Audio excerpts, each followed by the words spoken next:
Good afternoon and welcome to our Facebook Live event as part of our BCP Council. My name is Cllr Mellor and I'm the leader of BCP Council. Today I've got with me Cllr Mohan Iyengar, who is our portfolio holder for tourism, amongst other things. Good afternoon. Great, we're delighted to be with you today. This is primarily, a summer readiness Facebook Live session, so really welcome some questions on that. Very happy to take any general questions as well. So please put your questions in the message bar, and then we'll get to answering them. But before we do that, just a little bit of an update in terms of effectively what's been happening. We had, not news to anybody, we had an amazing weekend, fantastic weather, really full and busy weekend, which we're delighted about.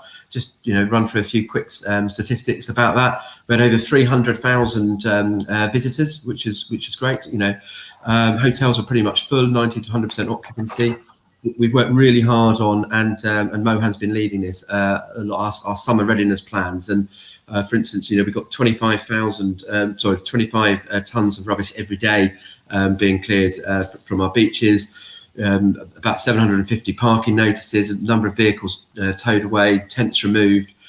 So our enforcement actions were there as well. So really pleased and proud of that. But massively welcome any feedback here and any questions as well as we move that forward over the summer. Okay, just before I move on, it's still really important to start these sessions with a very brief update on COVID. Our numbers per 100,000 are in the low single figures now, effectively, which is great. They were up at over 900 per 100,000, so that's going really well. Our hospital numbers have been 1 or 2 people. It's been trending at that. So that just proves the vaccine's working, superbly well, which is great. And our vaccinations are up to over around about 800,000 people, vaccinated now. So just hugely encourage anyone to go and get their vaccine. And thanks to everybody from the NHS and the volunteers making that such a success. Okay, we've got some questions coming in now, Mohan. If you'd like to introduce yourself and your full title, we'll find some questions to get to. Cheers. Yeah. Hi, good afternoon, everybody. Cllr Mohan Iyengar, hi, portfolio holder for tourism, leisure, culture, including seafront. Absolute pleasure to join you. It's the second one I've done, and I thought I enjoyed the last one, and obviously went okay because I've been invited back. But I won't take too much time. I'm coordinating on behalf of 4 particular cabinet members, and obviously with Drew and a whole load of the officers, what we're doing, not just on the seafront, but back from the seafront as well into the town centres, to keep things as orderly as we can, as clean and as safe and as orderly as we can. Of course, the caveat with all of this is we don't quite know literally what we're going to be dealing with as we go through the summer, but the thing we can do is be as ready and as well prepared as we can be. So, with that, we'll roll through to summer. And let's, the questions are already started. Drew, we can start picking up on some of these. And I think, shall I kick off, Ben? Ben, a couple of questions, and actually I think Louise, just 2 down, came in on this, which was about the Speedway, and maybe Drew, both of us can actually answer this one. One is, are we behind the Speedway, if I can paraphrase Ben? Yeah, we absolutely are on this one. And I think your first question, the nub of it, is around literally the masks and what kind of COVID is in place. I mean, largely, and I think it's reasonable, largely that's between the Speedway, the Pool Pirates, and obviously Gaming International, who is the owner. It's for them as to exactly the detail of what's being, of what regime needs to be in place there. And of course, that's all a matter of also national guidelines as well. It's not something where actually the council's directly intervened in that, I've got to say, because I've been fairly close to this one with Matt Ford and also with Gaming International themselves. Just on the one, there was a follow-on, Drew, just about, okay, in a sense, have we got an eye on housing, etc., for that stadium? Do you want to make a comment on that? Literally, what is absolutely. Really happy to comment on it, and just to be really clear, we're massively behind the Pool Speedway. We think it's really important, in the town, that there is a development plan around that site, which we're abreast of. We've been clear that we're unlikely to would support anything that didn't have the Speedway properly located. So just to be really clear, entirely for it. And we actually had an email from I think it was Matt Ford, saying how our intervention at a political level had actually helped the Speedway open up. So I think we're all on page there, Mohan, which is which is great. Okay, let's look. So hopefully that helps your question, Ben. I hope we can't be more emphatic than that. Okay, so we've had a question from John Challoner around toilets on the seafront, especially between the piers. John, thanks very much for the question. Firstly, as part of our summer readiness plan, we've put over £300,000 of expenditure into upgrading the toilets on the seafront. So the most tired facilities are being modernised now. So people should start to be able to see that, which is great. We'll do more, but we just have to do some at the start. We're looking at a project that links effectively a massive regeneration project around Pool Quay, and how that can link up through the parks and then along to a prom widening project on the promenade effectively. So in that there will be an opportunity to look at our facilities on a longer term. So yes, we're doing work now to make them better. Medium term, we can stand up new facilities. If there are particular problems and particular spots, and I've personally asked for a toilet to be put in on Pool Quay, toilet provision to be opened on Pool Quay this summer, please let us know, because we can stand up temporary provision if we needed to. So thanks, John, for that question. Yeah, actually, Drew, can I come in on the back of that? Just our senior officer on that actually said that they're sort of, when I say quite advanced on the thinking, it's not quite done yet about some temporary provision on Pool Quay. There's a few steps to go through on that, because it is recognised that it's a little bit, we could do with some more, especially when it builds up, when the events start coming. And the one about between the piers, John, this thing about, where we've got sort of where the East Cliff is, or sort of rather Durley Chine, there's something there still to be addressed, I think it's fair to say, on the toilet provision. If we can just pick up with some of the early ones. Christine, just how do I volunteer to take part in the COVID vaccine booster trial? I'll tell you what, I haven't got the detail in my head, Christine. If you've got either my or Drew's email or Andy, who's in the background here, just ping your details to one of us. We'll forward it to the right person. We'll get you engaged there, if that's okay. I've got a question from Steve. I think it's Talamy. So and what Steve's asking is, hi, with a climate emergency declared back in July 2019, when can we expect to see a climate action plan put for Cabinet full council, please? Steve, delighted to say that actually in the next Cabinet cycle, which is we do a quarterly budget update, we're actually committing, so we put an extra £240,000 into the climate resource effectively in our budget in February. We've now decided we need to go further than that. Effectively, our financial performance has been really strong, so the council's performing well financially. So we're going to put some of that headroom into climate emergency. So the next Cabinet cycle will have us doubling effectively the amount of money we were putting into that. And we're also bringing forward a paper which we expect to hit Cabinet in September, which actually talks about a much bigger, bolder green and climate strategy effectively. There are some really exciting things in that. So more money coming into it as of literally, I think it goes into public domain tomorrow, and then in September we're expecting a sustainability cabinet paper as well. So I hope that helps. Okay, I'll pick up on Susan Lennon's comment there, just your concern there about barbecues and also about dogs off leads and so on. You referred to Kingfisher Barn, Stanbury Walk. Okay, there's a hell of a lot been increased in terms of the vigilance on both things, actually. The dogs off leads, thinking particularly the seafront and the town centres and so on. Okay, for what you're flagging there is, okay, it's not as good as it quite should be in that location. Okay, we'll take this on board and we'll put the officers there on that one. So thank you for your comment. I hope you'll acknowledge there has been a hell of a lot of increase in this one, but obviously we've still got some work to do. So thank you for that, Susan. Yeah, and just on Susan's point as well, I think it's fair to say we've had a really good partnership approach with the police and other agencies. So our multi-agency command centre has been great, and we've reflected on that with senior police officers this morning after some reflection, and they're reporting it being positive. We are as well. So the earlier we know about things, we are more able to move resource around now. So please, by all means, comment on that. Okay, I had a question from, is it Nat Shell, effectively? Yes. Yeah, which is about effectively, Bournemouth's had a lot of investment in it. Can we have some for Paul?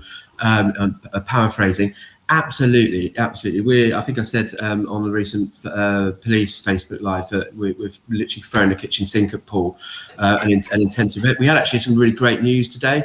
Anybody might have seen in the Echo, and Andy Lennox and their brand New Sarah Tie, so ex-Cotai founder, they're coming into Paul in a big way, which is fantastic. And he's putting that effectively that there was our commitment to invest in Paul has meant that he's now prepared to, and that group are now prepared to come in behind that commitment. So just do a few quick things. One, we've done put a decent amount of money into the Paul bid, who've led on a lot of the sort of a tidy up stuff. So it's so that's happening. We're bringing forward a project, as I said earlier, about how we can really invest in the key and use our futures fund, which is a £50 million of funding we've created to invest in and bring our places back up to be the sort of world-class places they should be. So Paul's going to be at the centre of that. And our big plan, 5 key areas of how we're going to make a world-class city region. One of those 5 areas is Poole, so Poole Regeneration. So it's the only of the 3 towns actually that's been singled out, because look, we know Mohan and I both, previous Poole councillors. There's a huge amount of potential in Poole, and we're going to leave no stone unturned in materially making a difference as soon as possible. So hopefully that gives you some comfort as well. Yeah, can I just add on that one? I suppose I think it's Nat. Forgive me if I haven't got your first name correctly. Is that I think it is looking better. I don't think I'm trying to sound all too rosy about this, but you go down. I was literally there this morning, walking down to grab early bacon butty and so on. I mean, it's looking a lot nicer. It's got further to go. Most certainly, it's got further to go, and there's still a lot of kind of rubbish on the ground or whatever. I think juxtaposed between Poole and Bournemouth, both of them need a load of stuff doing. Definitely. Okay, so we're on it, and I just back up what Drew's saying there. And also, just Mohan, I'll just finish on that as well, actually. So there's our programme in 2 weeks' time. We're hoping to have Councillor Beverly Dunlop with us to talk about something called Festival Coast Live, and that's Mohan probably might know the numbers more, but it's a number of events, hundreds of events across 200 so far, over 200 so far. I think we're aiming for 700 across the whole summer. So that will start with the lockdown easing at the back end of June, and Poole, loads of events in Poole, loads of events in Bournemouth, and loads of events in Christchurch. So trying to really animate the whole place as well. So hopefully that's helpful. Mohan, do you have a quick question? Yeah, well, James, I think James Haynes, you put in I gather from this, you must be one of our staff members. James, thank you for what you're doing. I think you've got a couple of concerns there. What I'll do is let's take these away, and these will be picked up if there's something there about the rostering and so on, the equipment and so on. We'll pick that up if that's all right. That's the right way of handling that. And just 1 second, it's coming. Okay, Charlotte. Yeah, there's a nice. I think there you go. Andy Lennox will be very pleased with your comment, Charlotte. There, and you signed. Thank you very much. Okay, sorry, we just have we missed any questions? Oh, no, right. Fine. Okay, great. So, nice to say that we've had Christine's had an answer now in terms of how to respond to the vaccine trial. We've got James Haynes asking a question about what we're doing about recruitment. James, if you could write that question and recruitment in terms of what recruitment effectively, and that would be really helpful, and then we'll come back to you.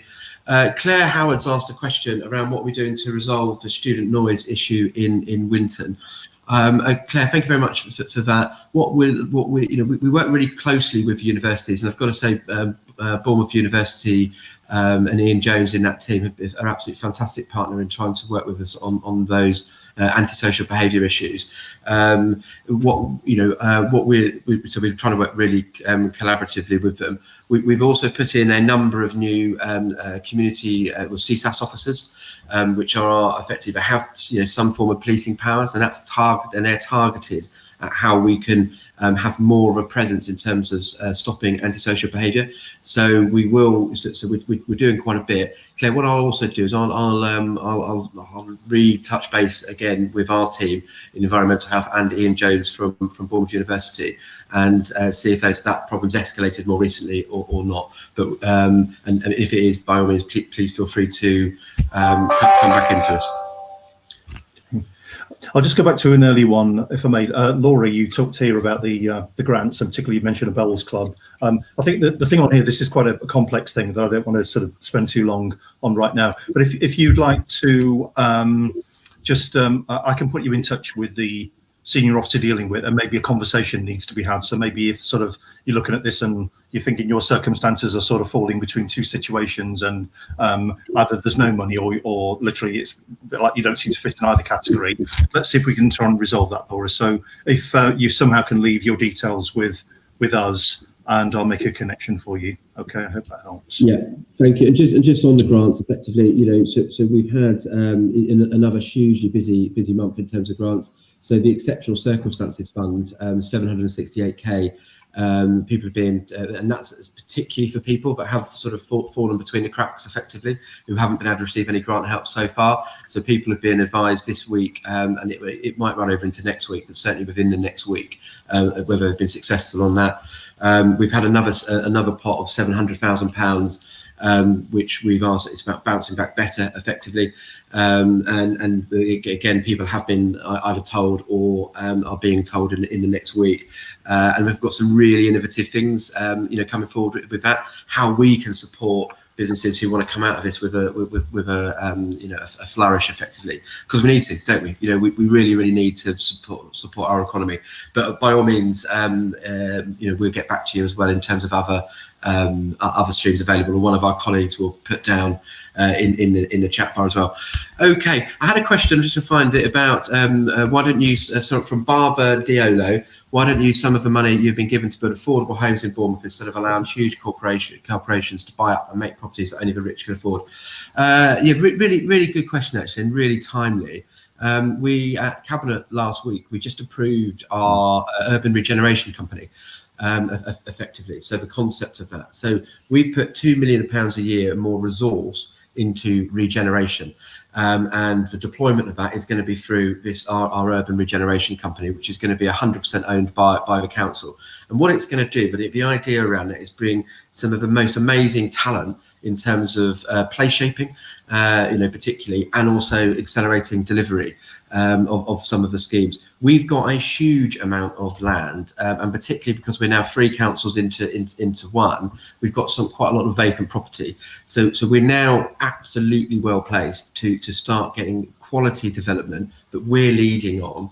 We can often do it a lot ourselves. So Barbara, what we're trying to do is to actively get into regeneration and place shaping. That will include affordable housing, and at scale, like a lot of it. And we believe there's an urban densification argument which saves some of the land in our green belt. So we're absolutely doing it. What we're also doing is hopefully allowing confidence in local corporations and national, huge ones or small ones, confidence to invest. So we very much see regeneration as about leadership, vision, and partnership. So we're trying to provide the vision, some leadership, and then we want other people. So I would slightly disagree with your inference around, we don't want huge corporations. We want everybody to be investing in BCP, because it should be, the best place in the UK to be, and it's absolutely our ambition that it will be. So in summary, lots happening.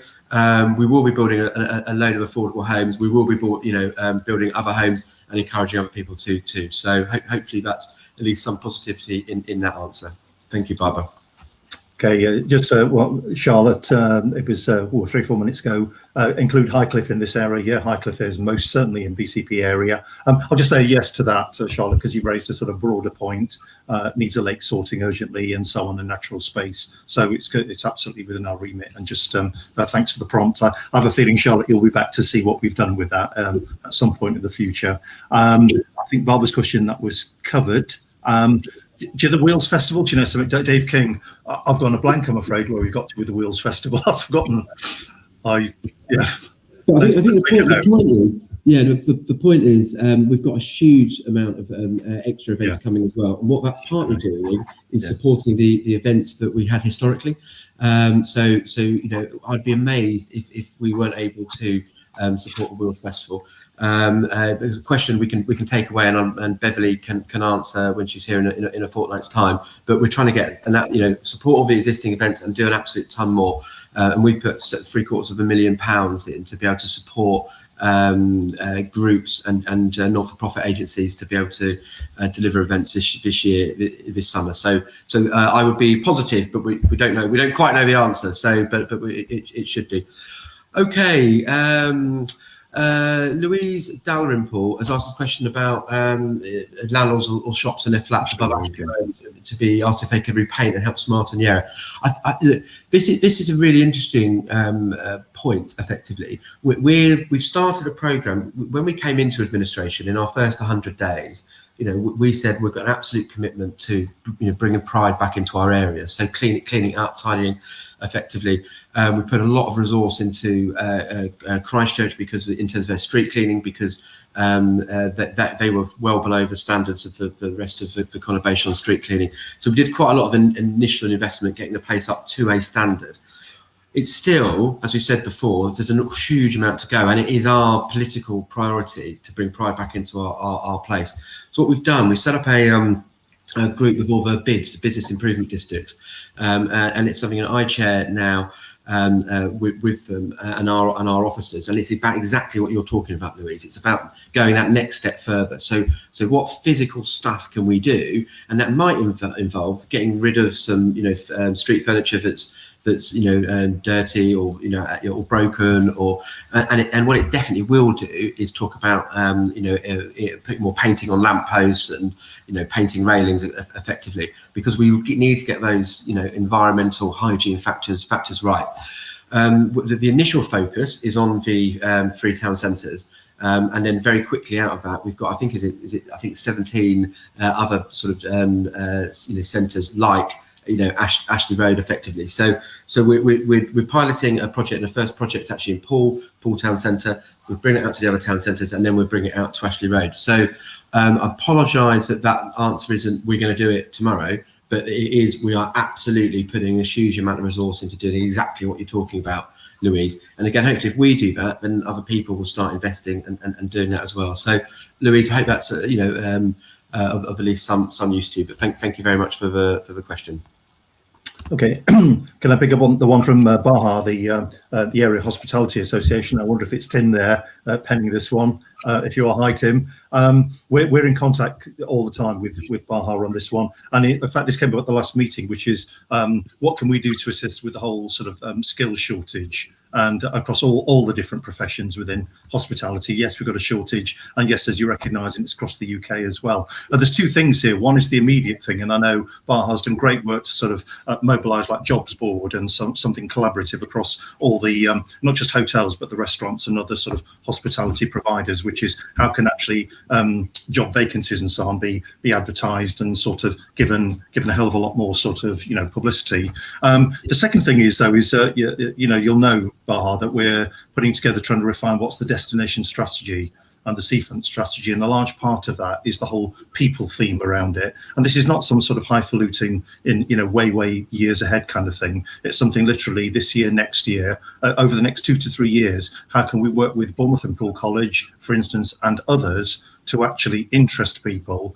in all the professions around tourism, hospitality, and so on? Because we need to make a permanent improvement in the number and the quality of the workforce we've got working in tourism. And this is back of the whole principle of being literally one of the premier resorts, not just in the UK, but internationally as well. And part of that, absolutely central to that, is a set of people who absolutely take pride in being here, absolutely skilled, and they want to stay, they want to be here, they earn good wages, and they're fabulous jobs. So look, we're with you on that one, but there's a short term and there's a longer term thing with it as well. So anything, Drew, you want to come in on? Yeah, just really briefly to underline exactly what you said, Mohan. So I met the principal of, sat down with Bournemouth and Poole College, and I've also sat down separately with economic development officers. We will be bringing forward a massive plan around skills, because it's exactly, if you're creating a world-class city region, we need our kids to stay here, but we need our kids to have jobs and careers as well, and that's partly because we've got, three great universities, but also, in terms of the college and skills as well. So, and also Tim Seaward, who's Baha, keep talking to us about it effectively. We've got a plan, you need to feed into that, and then we can, try and make it work. Mohan, I've got a question from Lucy Allen I'd like to answer. Lucy's saying, we're short of housing and development, but effectively, can we get some small urban green spaces, parks, as part of these plans? Lucy, absolutely, fully agree with you. A world-class city region isn't just a block of blocks and blocks of flats. It's got to be a place. It's got to be a wonderful place. We've sitting alongside our big plan for development, which is 13,000 new homes and 15,000 new jobs in a 5-year period. Is something we're calling cleaner, greener, safer. So it's the evolution of what we've talked about with our pride in the place piece. We want the places across the BCP to be cleaner. We want them to be safer, and that's why we put a lot of resource into our CSAS officers and bring forward some PSPOs around alcohol use, etc. But the key in that is greener. So we're putting a massive investment forward in our. We're expecting to announce in our September cabinet and council paper around climate emergency, but. Key, there's a huge amount of research in this, and it is around we feel happier if we are in touch with nature every day, and it talks about being nature needs to be small, medium, and large. So we need to have parks, we need to have big parks. That's great, but we also need, as we're walking through towns, more trees. Effectively, we planted, as part of our 100 days, we planted thousands of new trees. Which is great. We're going to do a lot more of it. So as part of that curation, Lucy, of that world-class city region, it's going to be clean, it's going to be green, it's going to be safe. And we're really excited about some of the things that we're going to be able to do with it.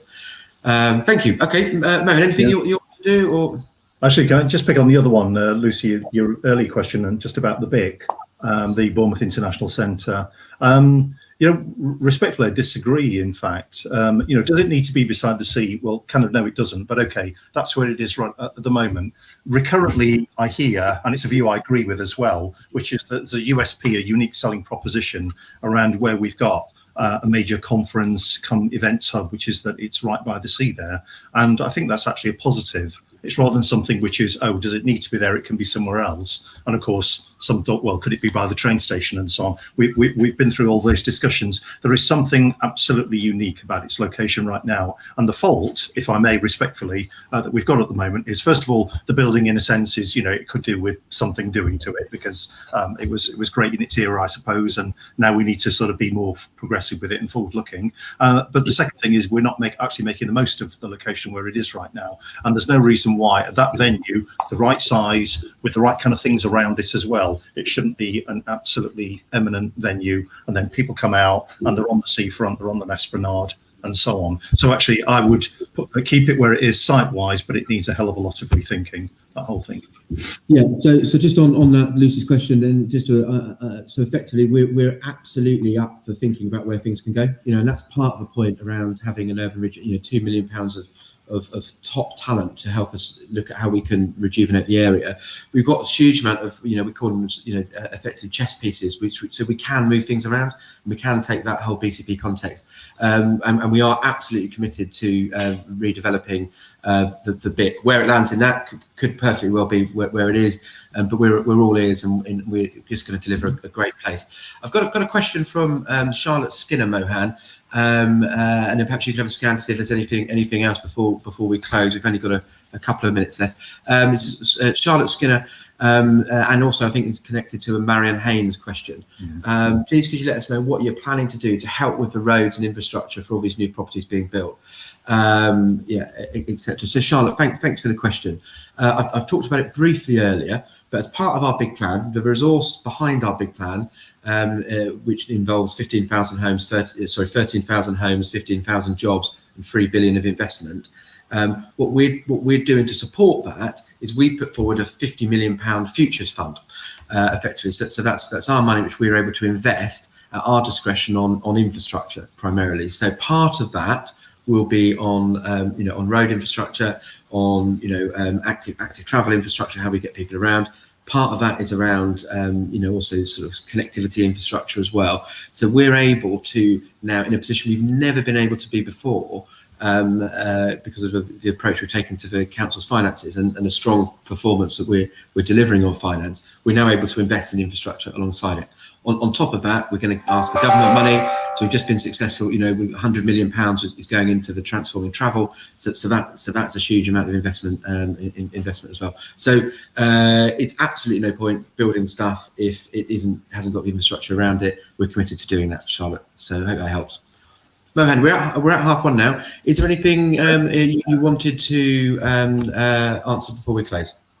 No, I don't think so. I think what you've covered there, Drew, actually picked up a few of the ones below. I was just quickly scanning some of the others, and they're to do with sort of the fear, the concern about overdevelopment and congestion and so on and so forth. And the transforming travel is given the time we've got, is one of our answers to that.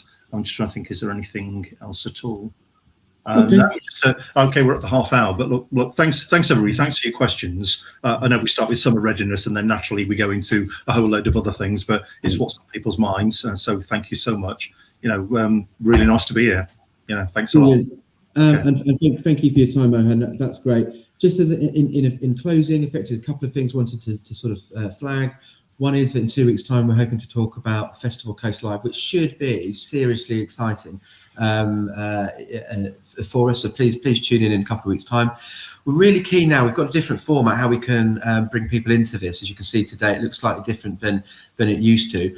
We can bring many more people in effectively. So really keen to get ideas from you guys. It's about saying, well, what you'd like to, who would you like to be here? What type of stuff would you like us to talk about?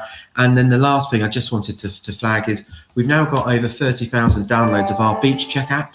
And it's really, we could see over the weekend, Sandbanks was red.